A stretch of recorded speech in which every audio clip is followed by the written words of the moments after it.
disse Lázaro. Aqui está o dinheiro. Quer tomar este refrigerante? Está geladinho. Fiz como o senhor ordenou, falou Marcelo pegando o refrigerante. Não falei a ninguém que lhe vendo minhocas. Assim pode dizer aos seus amigos que foi o senhor quem as pegou. Não falei seu nome, eu nem sei. Ótimo. Está calor hoje. Vou comprar um sorvete para mim. Quer? Com a afirmação de Marcelo, Lázaro continuou a falar. Sente-se aqui. Tome o refrigerante enquanto vou comprar sorvetes, um para mim e outro para você. Marcelo sentou-se onde Lázaro mostrou. O local era perto de um bembuzal e com o capim alto. O garoto tomou refrigerante pensando que era muita sorte ter encontrado aquele moço que lhe dava balas, sucos, sorvetes e ainda comprava suas minhocas. Maria e eu tentamos impedir que tomasse aquela bebida, que continha um sonífero forte que disse eu dera a Lázaro. Maria tentou até derrubar a garrafa, mas Marcelo a segurava com força. Ele tomou e deitou acomodando-se no capim. Havia muitas pessoas passeando pelo lago. Os moradores, aproveitando o feriado, foram pescar e passear. Mas o local onde Lázaro marcou o encontro com Marcelo não havia ninguém. Maria e eu tentamos fazer com que alguém que estava pelo lago fosse até ali, onde estava Marcelo. Nada. Escutamos somente duas pessoas pensar. Não vou largar agora a pescaria. Por que será que me deu uma vontade de ir por ali? Que tolice. Não vou não. Lázaro jogou a terra com as minhocas fora e a garrafa partida num cesto de lixo. Caminhou por uns 5 minutos e encontrou outro garotinho com outra metade de garrafa de plástico cortada ao meio com minhocas. Com certeza esse garoto era a segunda opção, exclamou Marie. Aqui estão suas minhocas, senhor, disse o menino. Lázaro pegou, lhe pagou e falou. Obrigado, Adriano. Não vou mais comprar suas minhocas, vou viajar e não virei mais pescar. Não vamos nos encontrar mais. Não fale para ninguém, como me prometeu. Aqui está o chocolate que lhe prometi. Come e volte para perto de seus amiguinhos. Tchau. Ele cativou os meninos assim, comprando minhocas e lhes dando doces. Como deu certo com Marcelo, descartou a segunda opção, falou Maria indignada. O garoto, Adriano, de 7 anos, comeu o doce e voltou alegre para perto de seus amigos. Passaram-se 30 minutos. Lázaro voltou e encontrou Marcelo dormindo. Com cuidado, pegou a garrafa vazia e colocou-a no bolso. Deu uns passos e pegou uma bicicleta que deixara escondida no meio do capinzal e voltou para perto do garoto. Pegou e colocou numa caixa de plástico que estava presa à garupa da bicicleta e forrada com uma lona preta. Marcelo estava tão sedado que nem se mexeu. Lázaro cobriu-o com a lona e colocou em cima uns galhos de árvore. Verificou se não havia ninguém olhando e saiu pedalando. Da trilha, pedalou para uma estrada de terra, passou por uma ponte e jogou nas águas do rio a garrafa de refrigerante vazia. Pedalou por uns 15 minutos. Na estrada, havia um táxi esperando. Tom o aguardava. Não falaram nada. O taxista abriu o porta-malas, pegaram a caixa e a colocaram dentro. Lázaro pegou a bicicleta, colocou-a numa vala ao lado da estrada. Entrou no carro no banco de trás, tirou o boné e a camiseta, estava com outra embaixo. Tony dirigiu pela estrada, passou para outra, que ia para os motéis, contornou os prédios indo parar no mesmo lugar em que estacionara à noite. Ambos saíram do táxi, pegaram a caixa com o garoto dentro e calados observaram se não havia ninguém por ali e subiram pela trilha. Infelizmente, não há ninguém por aqui, lamentou Marie. Fizemos o trajeto juntos e, como eles, estávamos Maria e eu, calados e tristes. Angelina tinha razão por lamentar. Sentimos-nos tristes e impotentes observando tudo sem conseguir fazer nada. Lázaro e Tonho passaram pelas tábuas, entraram na gruta, passaram do primeiro salão ao outro, tiraram Marcelo da caixa. Lázaro segurou e Tonho pegou a lona e a colocou sobre a pedra. Deitaram o menino. Saíram levando a caixa. Voltaram ao carro. O taxista deixou seu companheiro perto do local onde estava a bicicleta. Não falaram nada. Cada um foi para sua casa. Maria e eu fomos para perto de Marcelo, que dormia. Ele está bem? Perguntou Maria. Não, respondi. A dose foi excessiva. Se não tiver um atendimento médico pode desencarnar. Vamos continuar tentando? Indagou minha amiga. Sim, vamos, afirmei.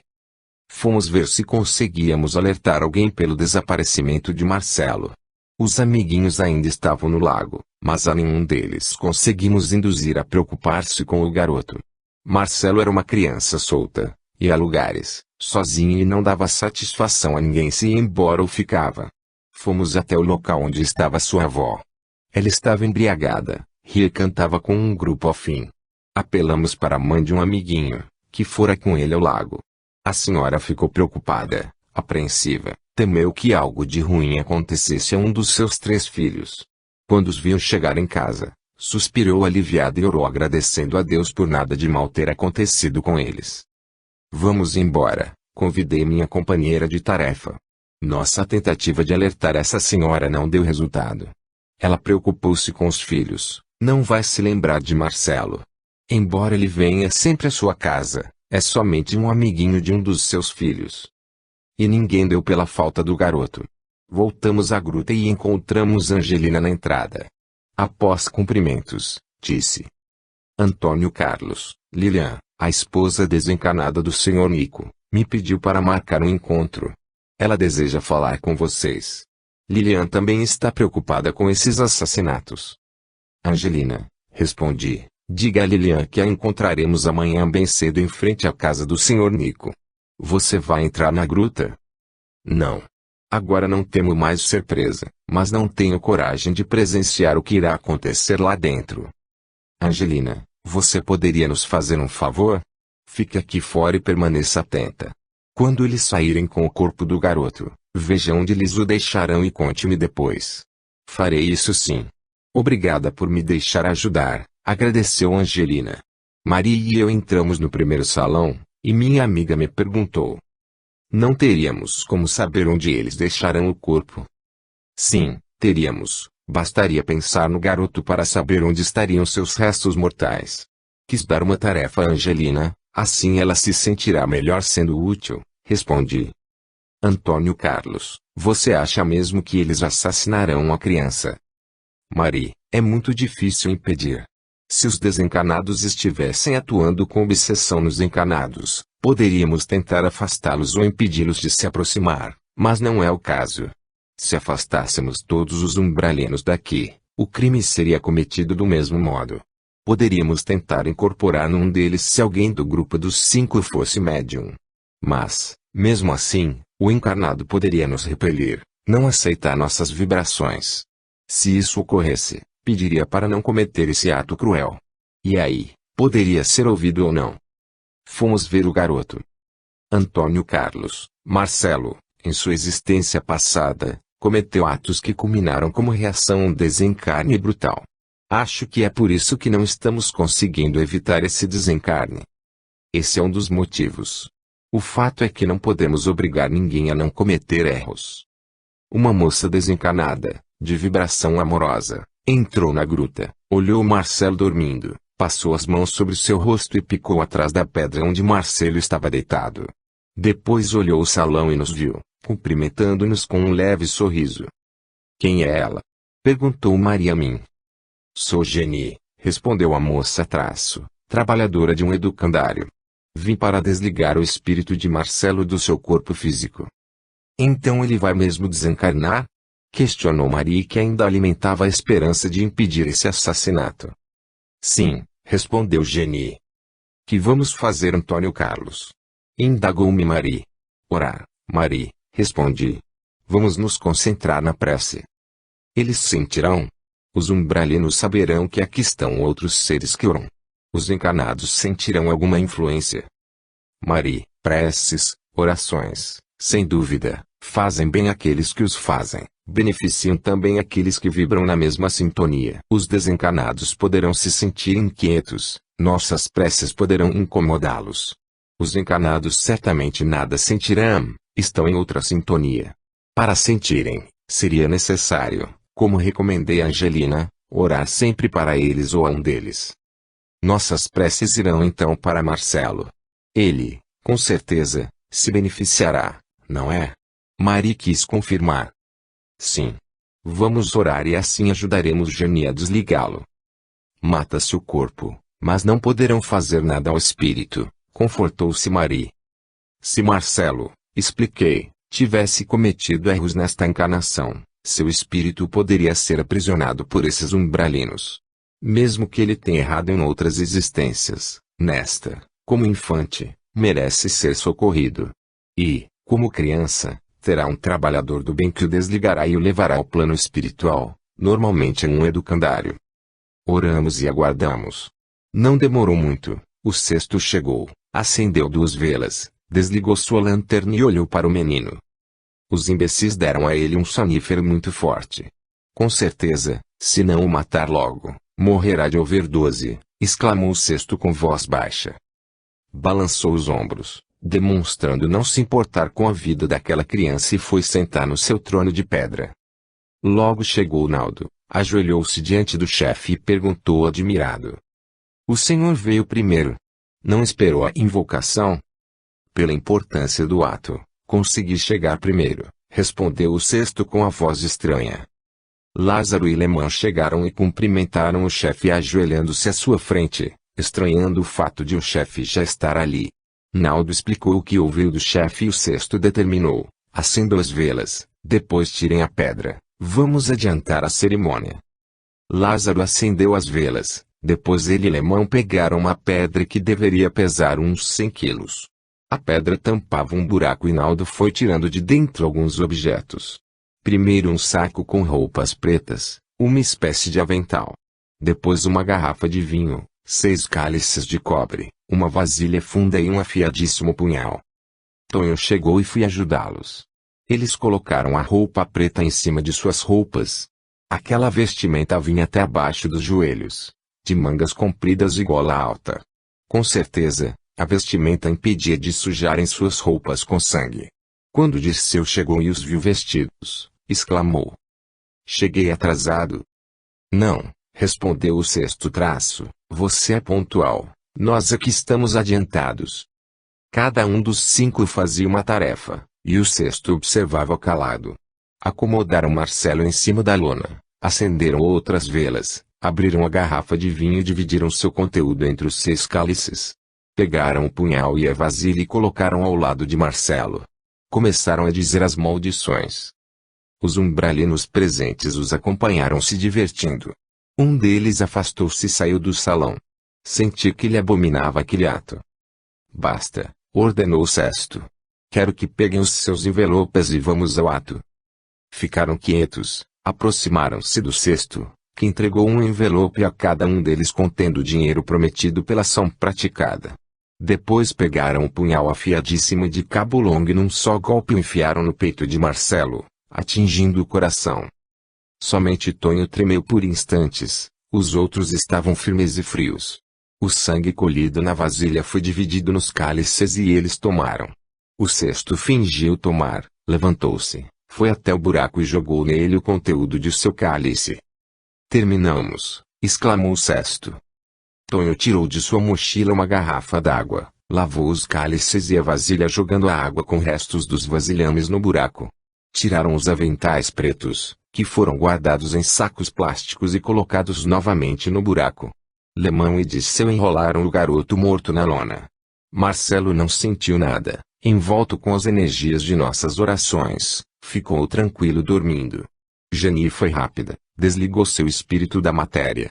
Quando enrolaram seu cadáver na lona, ele já estava desligado e Jani volitou com ele em seus braços. Dirceu e Lemão despediram-se do cesto e saíram levando o fardo. Lázaro, Naldo e Tonho colocaram a pedra no lugar. Os 3 após se despedirem saíram. O cesto observou o salão, tirou restos de velas e verificou se não havia nenhum vestígio. Foi ao salão da frente segurando sua lanterna e um galho de árvore com folhas. Verificou se as tábuas estavam no lugar, depois, com o galho, apagou os rastros, entrou no salão em que faziam as reuniões, passou também o galho pelo chão e saiu levando o galho. Maria e eu observamos tudo, e os umbralinos continuaram ali. Vamos embora, ordenou o chefe umbralino. Não consigo sair, espantou-se um deles. Já tentei e não consegui, alarmou-se outro. Pensei que era o Senhor que nos impedia. Que acontece, Antônio Carlos? Por que eles não conseguem sair daqui? Mari quis saber. Quero conversar com eles, respondi e me tornei visível ao grupo. Uma conversa interessante. Quando os umbralinos nos viram, nos observaram atentos, com a certeza de que estávamos somente em dois. Riram, falaram palavras de ironia e xingamentos. Escutamos quietos, até que o chefe deles nos perguntou: que fazem aqui, dupla de incompetentes? Risadas. O chefe ordenou: quietos. Vamos escutar a resposta. Calaram-se. Respondi tranquilamente: estamos aqui na tentativa de ajudar. Gargalharam. Pelo que vimos, não conseguiram, falou o chefe ironizando e fez um sinal para que seus companheiros silenciassem. Vocês dois não servem para nada. Vão ser castigados pela incompetência. Estão querendo se unir a nós, os mais fortes. Só que os alerto, não gosto de incompetentes. Para ficar comigo, tem de se esforçar, fazer as tarefas. E bem feitas. Não, respondi ainda tranquilo, não queremos nos unir a vocês. E não somos tão incompetentes como julga, tanto que daqui sairão somente quando nós quisermos. Que absurdo, gritou um deles. Vamos dar uma lição a esses dois. Chefe, podemos prendê-los? Sim, vamos dar a eles uma lição, determinou o chefe. Tentaram erguer as mãos e não conseguiram, nenhum deles conseguiu se mover. Perceberam então que somente podiam ver, ouvir e falar. Olharam uns para os outros e se quietaram esperando para ver o que seu chefe faria. O chefe se concentrou, não conseguiu se mover e nos mandou sua energia mental, que veio até nós e, como não foi recebida, retornou a ele lhe causando dores. Mari permanecia ao meu lado observando tudo e, calmo, falei explicando. Temos muito o que fazer, não vamos deixá-los assim por muito tempo. Queremos somente conversar com vocês. Se quiséssemos, teríamos feito isso que estamos fazendo, prendendo-os, antes de a cerimônia começar. Vocês, porém, foram espectadores, participaram como convidados ao serem invocados. E se os tivéssemos imobilizado antes, esse ato cruel teria ocorrido do mesmo modo. E ainda afirma que não são incompetentes, exclamou o chefe. Não conseguiram evitar o crime. Realmente, não podemos evitar, respondi. Encarnados podem atender aos apelos bons ou maus. Tanto que somos donos absolutos de nossos atos. De fato, somente somos donos absolutos dos nossos atos e ações, replicou o chefe. Quero alertá-los de que tenho conhecimentos. Quando estava encarnado, fui instruído e sei de muitas coisas. Que bom, exclamei. Conhecimentos não nos são dados, mas sim adquiridos. Então você deve saber que aquilo que faz é errado e por erro somos devedores. Plantamos o que queremos, mas o alerto, o tempo da colheita chegará. Os desencarnados estavam agora atentos, interessados naquele diálogo diferente para eles. O chefe os olhou, esforçando-se para parecer calmo, e disse: Ora, acho que sou o único que não está gostando desta conversa. Mas aceito conversar com vocês. Estamos todos mortos. Isto é, somos desencarnados, vivos depois da trágica e cômica morte do corpo físico. Acreditava quando estava encarnado que ia ser julgado por Deus e não houve julgamento nenhum. O famoso julgamento final não existe, por isso não acredito na colheita obrigatória, no sofrimento sem fim pelos pecados cometidos. Inferno. Não vi o fogo que queima sem destruir. Juízo final? Espantei-me. Sim, você ouviu bem, respondeu o chefe daqueles desencarnados imprudentes. Quantas vezes você já esteve encarnado e desencarnado? Perguntei. Muitas, respondeu ele. Já lhe afirmei que não sou ignorante. Sei que estagiamos no plano físico e no espiritual. Logo após a morte do corpo físico, tentei esclarecê-los. O julgamento sobre nós não é definitivo, porque continuamos a reencarnar e, nessas oportunidades, podemos reparar erros, nos educar, fazer o bem ou continuar imprudentemente cometendo atos indevidos. Vamos caminhando entre provas, expiações, acertos e erros. Normalmente, depois de cada desencarnação, somos nós mesmos que nos julgamos. Ou, Então, por reconhecer que erramos, deixamos que outros, semelhantes a nós, nos julguem. São julgamentos parciais. As Escrituras na Bíblia, porém, afirmam que teremos o julgamento final. A separação do joio do trigo? Perguntou o chefe, me interrompendo. Afirma você que eu sou o joio. O pé do joio que está dando frutos pequenos e pretos, esperando que seja arrancado. De fato, elucidei, na parábola da separação do joio do trigo, ao ser perguntado ao Senhor, dono da plantação, se era para ser arrancado o joio, a resposta foi, não, deixe que cresça tanto uma planta como a outra, o trigo e o joio, até o tempo da colheita. Que tempo é esse? Não foi dito, somente o Criador sabe. Jesus nos ensina por meio da parábola com um simbolismo espiritual. Com certeza, nenhum agricultor terreno deixaria uma erva má no meio de sua plantação, seja ela de trigo ou de outra. A presença de uma planta daninha somente prejudicaria sua colheita. Mas, os maus, de certa forma, ajudam os bons a progredir. Embora essa plantinha, o joio, antes de dar frutos, seja muito parecida com o trigo, é como nós externamente, podemos ser parecidos, porém internamente, há diferenças. Uma planta não pode no reino vegetal transformar-se em outra, espiritualmente, isso é possível. Você se taxa agora no presente de joio, poderá no futuro ser uma pessoa trigo. Basta somente ter vontade. Se, porém, você não aproveitar o ciclo que Deus nos dá para evoluir e não se transformar em trigo, será ceifado. Aproveite o que lhe está sendo oferecido, pois estamos aqui para auxiliá-los. Vamos deixá-los sair. Quem quiser nossa ajuda, permaneça, não saia. A decisão é de cada um. Vocês não nos obrigarão? Perguntou um deles que estava atento. Não, respondi, se os seguramos aqui foi somente para lhes fazer esse convite. Não obriga. É por isso que vocês, que julgam ser bons, perdem sempre quando se defrontam conosco. O chefe riu, mas sem gargalhar. Os outros permaneceram quietos. Desfez-se o cerco magnético que os detinha no salão e num instante saíram quase todos, ficando somente 3. Eu quero ajuda. Por favor, pediu uma mulher. Eu também, gritou outro. Eu até que queria, mas não posso nem pedir, exclamou um homem com aparência idosa. Por que não? Perguntou Marie, falando pela primeira vez desde o início da conversa com os umbralinos. Como eu tenho problemas, senhores, respondeu ele suspirando. Maria aproximou-se dele e pediu que falasse.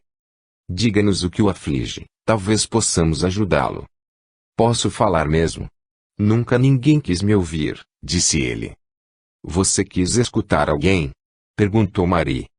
Não, somente me importei comigo e com os meus familiares, respondeu ele e abaixou a cabeça. Fale o que quiser, meu amigo. Vamos ouvi-lo, Marie falou com delicadeza. Ele olhou para ela e, vendo carinho em seu olhar, começou a falar. Quando estive encanado, fiz feitiços. Não segui preceitos religiosos. Era médium e usei da minha mediunidade para fazer o mal a desafetos e por dinheiro. E, comigo, por afinidades, estavam desencanados que me ajudavam. Faz 105 anos que desencarnei. Não me esqueço dos meus atos errados. Fazia poções do amor, poções venenosas e outras que deixavam doente quem as tomasse, drogas abortivas etc. Fazia casais brigarem, minha especialidade era provocar brigas. Como prejudiquei pessoas. Ele fez uma pausa e suspirou. Realmente estava arrependido. Marie e eu víamos seus pensamentos. As cenas do que fez vinham nitidamente à sua mente e isso deveria ser constante. Marie, curiosa, querendo aprender, me indagou. Antônio Carlos, é possível prejudicar os outros? Sim, tanto que vemos muitos crimes, assassinatos cruéis, roubos, torturas, calúnias etc. Infelizmente, temos visto sim. Refiro-me a feitiços. E possível? Perguntou Marie novamente. Entendi o que você me perguntou, Marie. O que respondi é para você entender que o mal existe. Se há ainda na Terra pessoas que usam da violência por muitos motivos, outros covardes usam outros meios para prejudicar, mas ambos com maldade. Ele disse que usava plantas, com as quais se fazem venenos que matam e remédios que curam. Para provocar abortos e deixar pessoas doentes, fazia misturas e as vendia, e isso não tem nada a ver com feitiços, como muitos antigamente acreditavam. Plantas estão na natureza e com elas se fazem muitas coisas boas ou más. Infelizmente, ao invés de ele usá-las para curar, usou-as para fazer o mal. Essas beberagens prejudicam o físico, independentemente de a pessoa ser boa ou não. Já no caso de poções do amor, o certo seria dizer da paixão, não prejudicam o corpo físico. Nessa beberagem, concentram-se energias negativas, que podem fazer a pessoa ficar fascinada por outra. E, quase sempre, desencanados participam colaborando com quem faz, indo para perto de quem deve ficar apaixonado, incentivando-o a ficar com a pessoa apaixonada.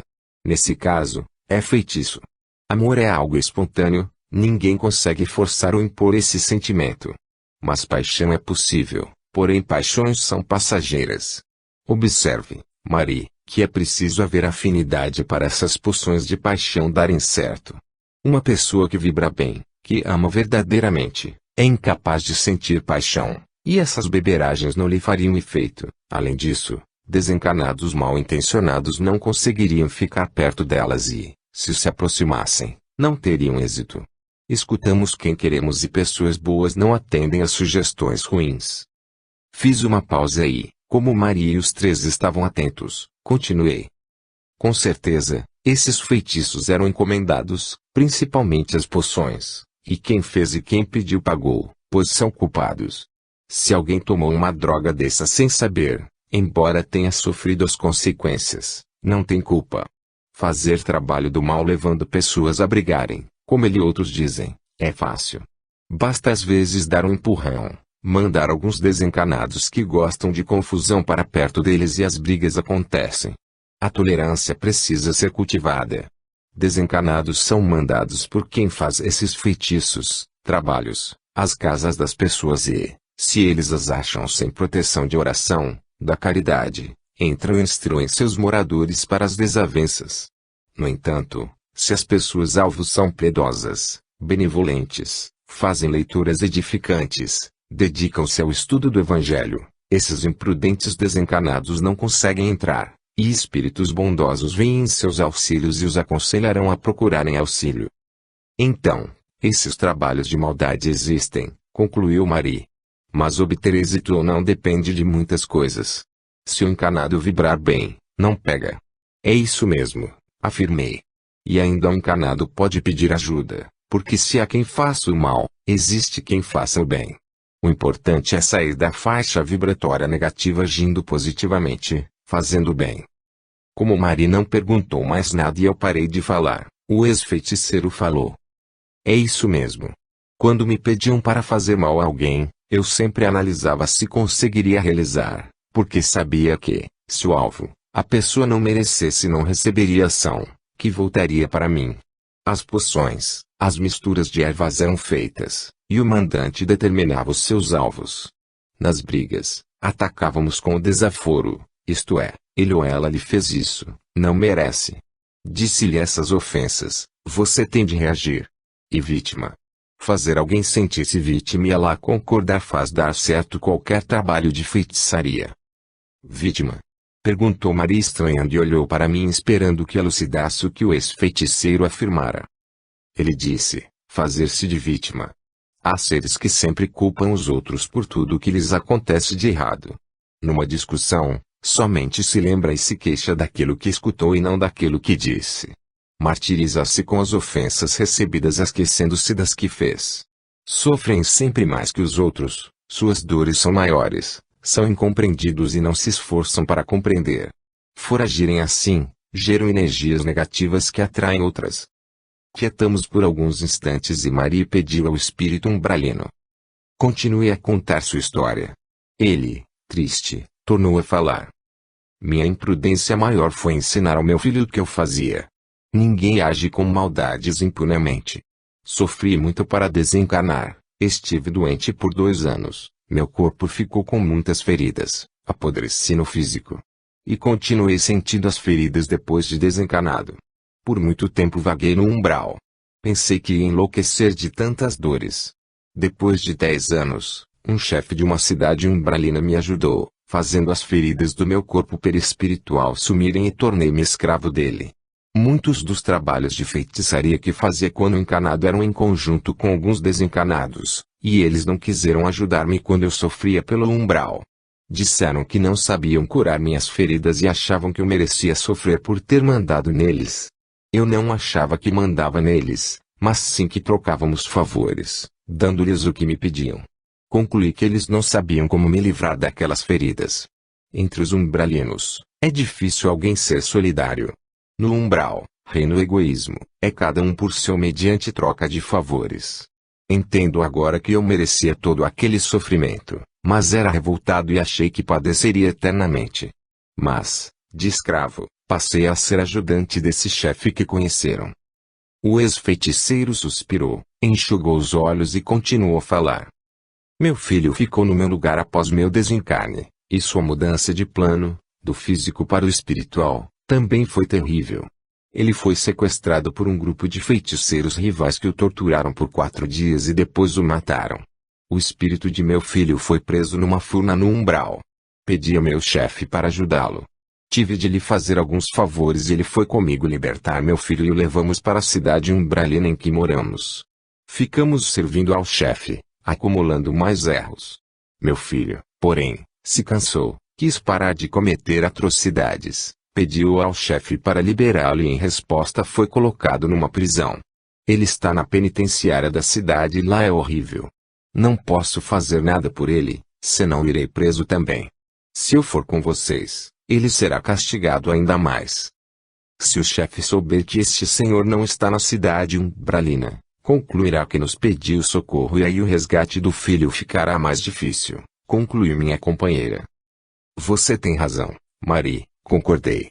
Por isso, ele irá agora para a cidade e agirá normalmente. Voltará aqui amanhã à noite para conversarmos.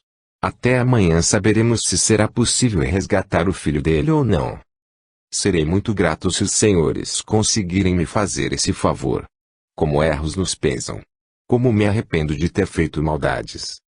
Prejudiquei a mim mesmo. Fiz maldades a muitas pessoas, muitas delas sofreram. Mas foi um sofrimento passageiro, enquanto eu me fiz mal e isso é terrível. Vá e volte amanhã e, se precisar, venha antes e me chame, recomendei. Ele saiu. Olhei para a mulher e o homem que ali estavam atentos à nossa conversa e convidei-os a falar. A senhora disse. Esse companheiro que saiu tem razão. Maldades nos pesam e, pesados, somos atraídos para as furnas no umbral. Também tenho uma lista enorme de erros e estou achando que não mereço nenhuma chance. Devo continuar sofrendo por aqui. E justo o meu padecimento. Não tive compaixão nenhuma. A senhora fez uma pausa, suspirou triste e Maria incentivou. Senhora, o que passou ficou no passado. Aproveite o presente para melhorar. Obrigada, disse a senhora.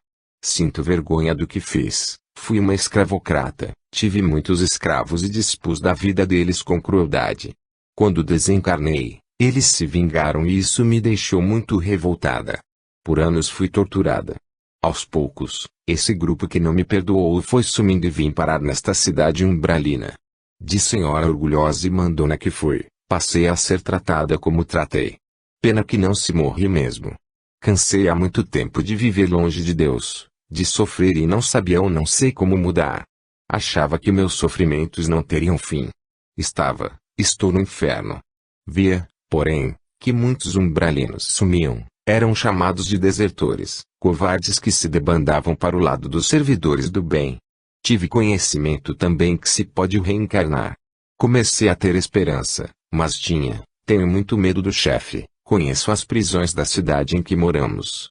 Agora que os senhores estão me oferecendo essa oportunidade, aceito. Quero ir com os senhores e serei obediente e prestativa. Sinto-me melhor por ter falado e por ter sido escutada. No umbral, é preciso muito cuidado ao escolher com quem falamos. Não se pode confiar em ninguém. Desencanada, nunca tinha falado do que fiz nem do meu sofrimento. Falar me fez bem, ainda mais que os senhores não me repeliram, não disseram, bem feito ou foi merecido. Desejei tanto, nesses anos, conversar com alguém. Estou esperançosa. Quero mudar realmente, ser um dia como os senhores. Muito obrigada. Eu também quero ir com os senhores, disse o homem.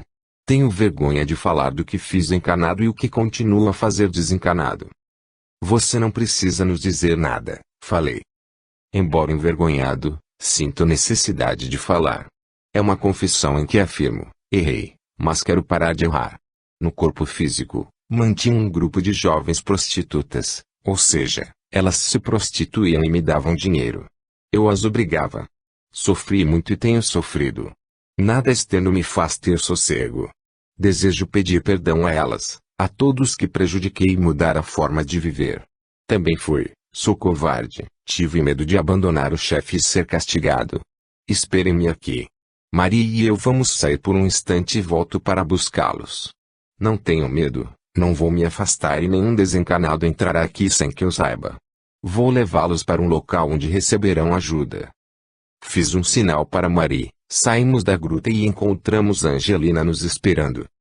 Antônio Carlos, vi onde eles deixaram o corpo do garoto, vou lhes mostrar. Voltamos. O corpo de Marcelo estava jogado numa vala. O local era de difícil acesso. Dirceu e Tonho jogaram-no do alto de um barranco. Eles pegaram a lona e dobraram. Dirceu falou que ia queimá-la assim que chegasse à sua casa, num latão no qual ele queima papéis e materiais usados na farmácia, explicou Angelina. Muito bem, Angelina, disse, você fez um bom trabalho. Agora pode ir. Obrigado. Vou para perto do meu filho fazer o que me aconselhou. Orar por ele. Angelina volitou e falei a Marie, vou levar os dois para a escola de recuperação onde levei o outro. Depois vou ver se consigo resgatar o filho daquele senhor. Você irá sozinho a uma prisão umbralina? Perguntou Marie preocupada. Não, respondi vou ao posto de socorro localizado no umbral perto da cidade deles e pedirei ajuda. Marie, falei que vou tentar e espero conseguir. E enquanto os levo e vou ao posto, você fica me esperando por aqui. Temos um encontro pela manhã com Lilian, a esposa desencanada do Sr. Nico. Se eu me atrasar, quero que vá e peça desculpas por mim. Logo que possível, irei encontrá-las. Está bem, concordou Marie. Enquanto espero, vou visitar a avó e a mãe de Marcelo. Despedimos-nos e entrei na gruta. Um socorro. Os dois me aguardavam, ansiosos, temiam que desistíssemos de ajudá-los. Voltei com eles à colônia, levei-os à escola e deixei-os alojados. Despedi-me deles desejando que aproveitassem a oportunidade que estavam tendo. Em seguida, fui ao posto de socorro no espaço espiritual da cidade pitoresca, onde estava a gruta. De fato, a cidade umbralina citada ficava não longe dessa casa de caridade. Esses postos de socorro no umbral são como um oásis no deserto. Recanto de luz, esperança e de prestativos auxílios. Aproximei-me do portão e me identifiquei. Esses abrigos são muito atacados e por diversos motivos. Querem resgatar alguém que está lá abrigado, por gostarem de um confronto e até para medir forças, ou perturbar os que trabalham. Em todas há sempre um trabalhador que sabe sentir as vibrações do visitante e também são orientados por aparelhos. Não há como enganá-los. A porta foi aberta, fui convidado a entrar. Os postos de socorro situados nas zonas umbralinas são muito parecidos, cercados por muros altos, resistentes e a maioria possui um portão somente.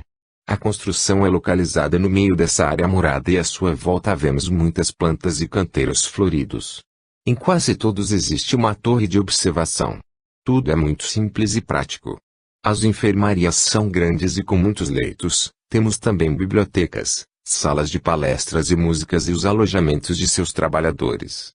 Diante do portão, um pátio grande, tudo muito limpo e claro, contrasta com a penumbra fora dele. Cumprimentei o recepcionista e informei por que vim e fui levado à sala do dirigente, o responsável pela casa. Um senhor bondoso recebeu-me com um abraço fraterno e expliquei a ele o porquê de estar ali e lhe pedi ajuda. De fato, esclareceu ele, temos em certas ocasiões ido à prisão da cidade umbralina e socorrido aqueles que querem mudar de comportamento. E um socorro que requer cuidados especiais, porque o local em que encarceram os desencanados é muito bem guardado e está num lugar de difícil acesso. E, como sabe, os moradores da cidade tentam sempre nos impedir de entrar lá. Não quero lhes trazer transtorno, falei. Entenderei se não for possível e explicarei ao pai dele que no momento não podemos atendê-lo. Nossa casa é pequena, disse o dirigente. Temos poucos trabalhadores e muitos socorridos. Como faltam servidores. Queria fazer mais socorros, aumentar o posto, mas como obter quem nos ajude e que venha trabalhar aqui? Compreendo, concordei. Em todos os locais faltam servidores e sobram os que querem ser servidos e, para esses, faltam abrigos. Mas, acho que podemos atendê-lo, afirmou o responsável pela casa. Uma excursão retornou ao posto há 2 horas, trouxeram socorridos que foram resgatados do lado norte da cidade umbralina. Sabemos que há outro grupo de necessitados diante do portão leste, perto da prisão. Se voltarmos lá agora não seremos esperados. Vou chamar 3 socorristas que sempre entram nessa metrópole e a conhecem muito bem. Ele saiu da sala e minutos depois voltou acompanhado de 2 senhoras e um moço que me cumprimentaram sorrindo. Falei rápido explicando meu pedido. Que horror! Então mataram mesmo mais uma criança, exclamou uma das senhoras. Escutei comentários dos moradores do umbral, mas como eles estão sempre se vangloriando das façanhas que fazem as que imaginam fazer, não lhes dei crédito. Não quero confrontá-los, expliquei. Ofereci ajuda a eles, somente 3 quiseram ir, entre esses, um pai que se preocupa com o filho encarcerado. Se for possível, se puderem me ajudar, quero resgatar esse rapaz e levá-lo junto com o pai para uma das escolas de regeneração. Esses resgates são sempre possíveis, disse o moço. Podemos ir lá agora. Há uma festa na cidade, comemoram o sucesso de uma façanha, que deve ser o assassinato desse menino. Dizem-se contentes porque os encanados saberão que as trevas agem e que existem. Como estivemos nos arredores da cidade esta noite, eles não esperam que voltemos em seguida. Podemos nos dividir, um grupo irá para perto das iscas. Desculpe-me, Antônio Carlos, vou explicar o que são iscas. É que os moradores dessa cidade colocam nos arredores desencanados que, de tanto sofrerem, ficaram dementes e não servem mais.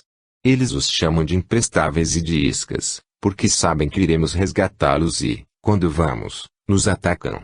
Eles gostam desse confronto, riem, se divertindo. Quando veem nos aproximando, os guardas se agrupam e passam a nos agredir. Assim fica mais fácil 2 de nós entrarem na prisão com você e tentar tirar de lá o desencanado que o amigo quer libertar. Não demoraram a se organizar. O moço, Sérgio, uma das senhoras, Odila, e eu íamos entrar por um local que achavam ser o melhor caminho para chegar à prisão. Os outros socorristas, 18, iam socorrer os sofredores que estavam agrupados perto de um dos portões. Ao nos aproximar da cidade umbralina, ouvimos os festejos. Separamo-nos, ficamos rente ao muro e esperamos. Quando os outros companheiros nossos aproximaram-se do grupo de desencanados caídos, soou o alarme. Sérgio fez um sinal para segui-lo. A maioria dos guardas foi para o portão defrontar-se com os socorristas.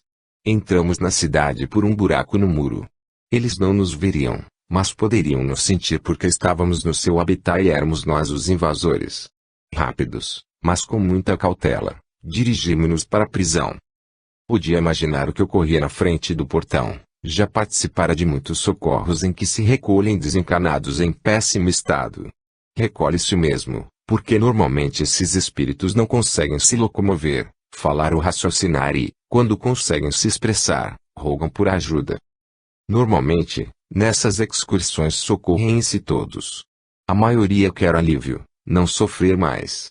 Depois, já melhores, nos postos, podem opinar sobre o que querem realmente.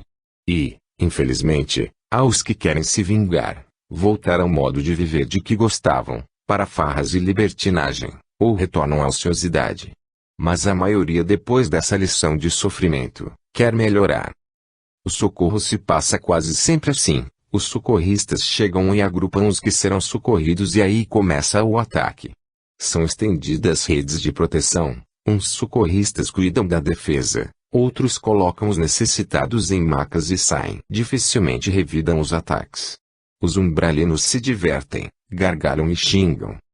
As cidades situadas no umbral têm muito em comum umas com as outras. Algumas são cercadas por muros altos, outras, não. A maioria de seus prédios são suntuosos, porém, como uma cidade de encarnados, há também barracos. O chefe normalmente mora em local luxuoso e usa muito brilho. Esses núcleos são de diversos tamanhos. Esse era considerado pequeno. Normalmente, há sempre muitos desencarnados perambulando por eles, mas o encontramos sem movimento, devido à festa. Seus moradores deviam estar nos salões na parte central. Somente os guardas escalados estavam trabalhando e a maioria deles tinha ido se divertir, atacando os socorristas. O barulho dentro dela era alto, música, canto e risadas. Passamos por 2 ruas estreitas andando rápido e chegamos à entrada da prisão, vigiada somente por 2 guardas. Sérgio os adormeceu. Entramos. Estava escuro, mas os 2, acostumados a andar por ali, guiaram-me pelos corredores. É angustiante entrar numa prisão umbralina. A vontade é libertar todos os encarcerados. Mas nada é injusto e tudo tem razão de ser. Se não houvesse imprudentes, opositores das leis divinas, umbral não existiria, nem suas prisões, como também não haveria necessidade de penitenciárias no plano físico. É aqui, Antônio Carlos, Sérgio mostrou uma cela. Aqui está o desencarnado que resgataremos. Sérgio adormeceu nosso resgatado. Os socorristas que trabalham no umbral usam de alguns recursos para facilitar esses socorros e um deles é adormecer por determinado tempo, sejam socorridos ou umbralinos. Normalmente, usam para isso um aparelho que, com certeza, é muito útil. Sérgio me explicou. Levá-lo adormecido é mais fácil, pois não temos tempo para lhe explicar quem somos e por que viemos libertá-lo. Odila, após pegá-lo, disse determinada. Vamos levar também outros que querem ajuda. A maioria dos que estão presos quer ser libertada, mas poucos querem ser levados por socorristas e mudar a forma de viver. Depois de anos trabalhando nesses socorros, basta esses trabalhadores olhá-los para saberem quem quer ou merece auxílio naquele momento. Os 2 foram rápido a outras celas e pegaram 6 desencarnados que ali estavam presos. Foram-me dados 2, que peguei acomodando-os um em cada braço. Odila ficou com 3 e Sérgio, que ia à frente, com 2. Vamos rápido, pediu Sérgio. Saímos da prisão e os guardas ainda dormiam. Eles vão acordar logo e nem perceberão que dormiram, Odila me informou. Os outros socorristas com seus socorridos saíram da frente do portão e vieram caminhando a uns 10 metros do muro. Encontraram-se conosco e nos afastamos da cidade. Os guardas ainda gargalhavam, xingavam e jogavam pedras. Mas eles não saíram da cidade. Os ex-prisioneiros foram colocados em macas. Bem juntos e ainda protegidos pelas redes, vimos aquela estranha metrópole ficar para trás. Chegamos ao posto. O portão foi aberto. Senti-me aliviado por estar lá dentro. Colocamos os socorridos no pátio. O dirigente veio ao nosso encontro com mais 6 trabalhadores e fomos dar água e prestar a eles os primeiros socorros. Ao vê-los, não pude deixar de dar razão a um dos que nos atacaram perguntar aos gritos. Que vocês querem com esses farrapos? Vocês gostam de trabalhar e servir a maltrapilhos? Os socorridos estavam realmente maltrapilhos. Comecei a ajudar. Estavam sedentos, famintos e com muitas dores e fraquezas. Sentem-se assim porque ainda não se desprenderam da matéria, não aprenderam a viver na condição de desencarnados. Sentem sede, fome, dores, como se ainda estivessem no corpo físico, sujeitos às suas necessidades e sensações. Fizeram um bom trabalho. Parabéns, exclamou o dirigente daquela casa de caridade. Vamos ter dificuldades para abrigar todos. Por isso pedi auxílio, um aeróbus da colônia virá buscar 10 dos socorridos e um posto de socorro vizinho virá logo pela manhã buscar 6. O restante ficará conosco. E pegou um pote d'água e com delicadeza foi dar um deles. Os ex-prisioneiros começaram a acordar, estavam assustados. Quando foi explicado o que lhes acontecera, que estavam livres, choraram aliviados. Permaneci perto do dirigente. Escutei-me chamarem com insistência, Parei o que fazia. Pensei em Marie, mas não era ela e suspirei aliviado. É melhor, Antônio Carlos, falou o dirigente traço, você ir ver quem o está chamando com tanta insistência. Mas o trabalho. Vai e se for possível volte, teremos com certeza muitas horas de labor. Obrigado, agradeci. Vou ver quem me chama. De fato, muitas horas de trabalho teriam os trabalhadores do posto com os socorridos. Eles seriam alimentados e medicados e seus ferimentos receberiam curativos. Nesses auxílios, não tem como os socorristas simplesmente dizerem, sede limpos. Sentindo os reflexos dos corpos físicos, esses socorridos passam por etapas como se fossem encarnados. Por isso o trabalho é intenso.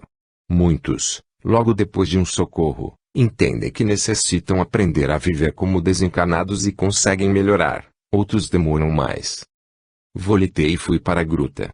Os chamados vinham de lá. Era o pai que, ao me ver, perguntou aflito.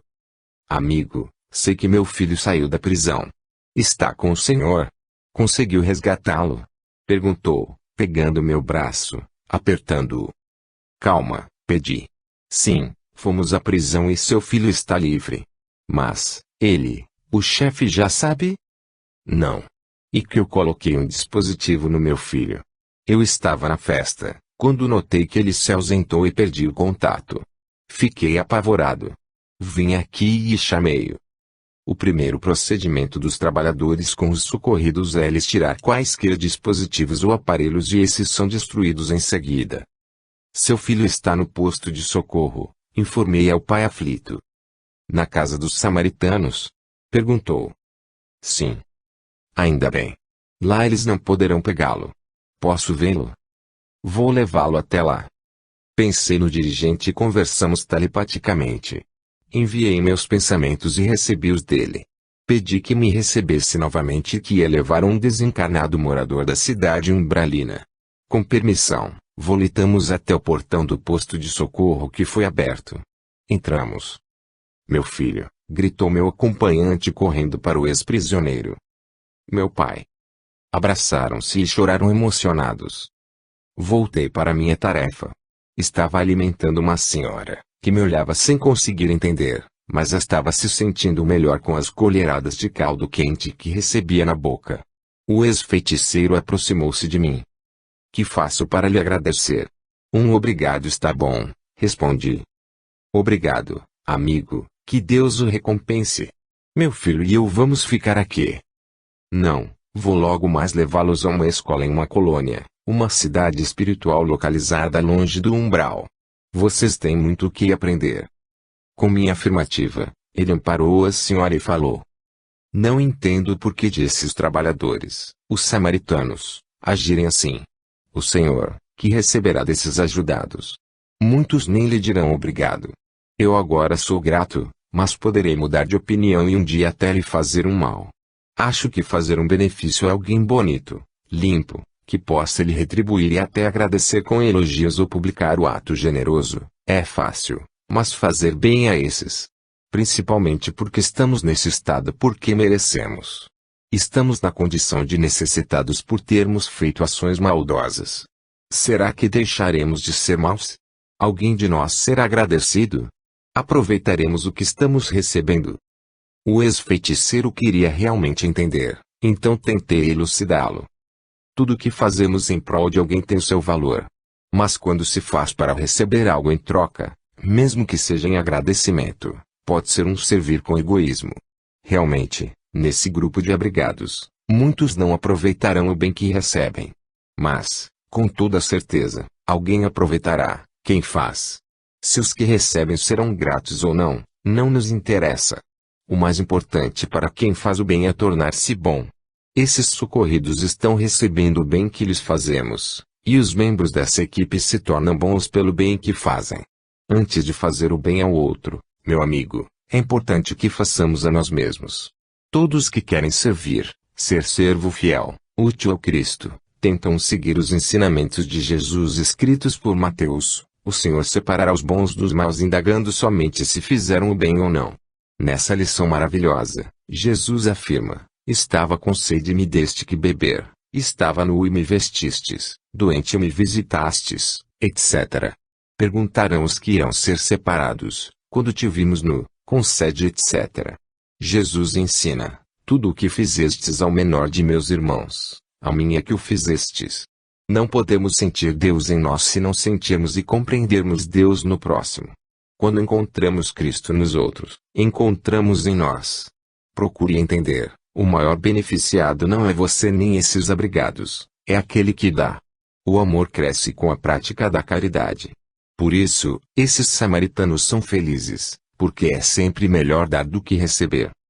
Nós, os socorridos, somos no momento os irmãos menores, exclamou comovido meu ouvinte. Sim, no momento. Espero que todos cresçam, respondi.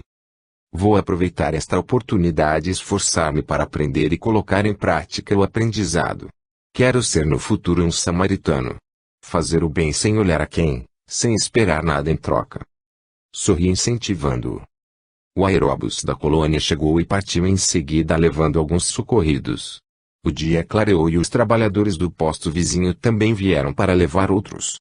Os que ainda estavam no pátio foram transferidos para as enfermarias. Chegou a hora de partir com os dois, pai e filho. Abracei o dirigente, Sérgio, Odila e alguns trabalhadores, agradecendo, e despedi-me. Os dois agradeceram também. Segurando as mãos deles, voltamos. Somente em algumas colônias há escolas de regeneração, assim chamadas por serem frequentadas por desencanados que foram por eles mesmos denominados trevosos. Espíritos que foram moradores do umbral, que desencanados continuaram praticando maldades e que têm conhecimentos, querendo mudar a forma de viver, aprender a ser ativo no bem, necessitam de um aprendizado diferenciado, específico. Ali eles não se sentem inferiores, estão reunidos por afinidades, cometeram erros parecidos e são incentivados a repará-los. Eles conhecem muito bem o umbral, sabem volitar e como viver sem o corpo físico. O objetivo desse ensino é lhes mostrar que podem se transformar em trigo e deixar de ser joio, ou tornar-se bons, fazendo bem. Essa escola localiza-se numa área do arredor de uma cidade espiritual. Entrei com os dois por um dos portões da colônia e fomos caminhando. Pai e filho admiraram tudo emocionados. Como aqui é bonito. Limpo. Claro. Para entrarmos onde éramos esperados, passamos por outro portão. A área da escola é cercada, muito arborizada e florida. Há uma biblioteca grande, com muitos livros e salas de palestras, de música e recreação. As salas de aulas são espaçosas, como também os alojamentos dos estudantes. Para frequentar os cursos, os alunos são convidados. Aceitando o convite, o estudante permanece lá dentro, saindo somente com autorização. Em média, o discípulo conclui o curso em 3 anos. Com a conclusão, pode escolher reencarnar, servir em diversos setores ou continuar a estudar. Esse estudo tem dado resultados satisfatórios. Resolvi mostrar a eles o local por sentir que o filho estava apreensivo e temeroso. Conversando e apresentando os dois a professores e alunos, foram se descontraindo e ficaram maravilhados expressando em todo momento seu contentamento. Antônio Carlos, então serei seu aluno? Perguntou esse feiticeiro. Terá aqui muitos professores e eu serei um deles no segundo período. Desde que esta escola foi fundada, faço parte do corpo docente, lecionando somente uma matéria no segundo período. Como tenho aprendido com essa oportunidade de trabalho? Consolidamos conhecimentos quando repartidos. Com os dois instalados, despedi-me e voltei à cidade pitoresca para encontrar com Maria e conhecer Lilian. Vingança traz sofrimento. Encontrei Maria em frente da casa do Sr. Nico. Antônio Carlos, disse ela assim que me viu, me desculpei com Lilian e o encontro ficou para as 11h30. Ela preferiu esse horário para que pudéssemos conhecer Nicolás, o neto, e o anfitrião durante o almoço. Como foi o socorro? Contei a ela sem muitos detalhes. Que bom que deu certo, exclamou minha amiga. Antônio Carlos, já fui ao umbral por diversas vezes e não compreendo por que os socorristas usam rede de proteção. Eles sentem-se acertarem as pedras neles. São atingidos pelos disparos que os umbralinos fazem. Marie, embora todos os desencarnados tenham o perispírito como o corpo espiritual, Para a continuação da vida após o término do corpo físico, existem diferenças. Erros, ações maldosas, indevidas e imprudentes deixam esse corpo perispiritual mais pesado. Ao contrário, ações benévolas fazem esse veículo espiritual ficar suave e leve. Ataques dos umbralinos atingem mais a eles mesmos,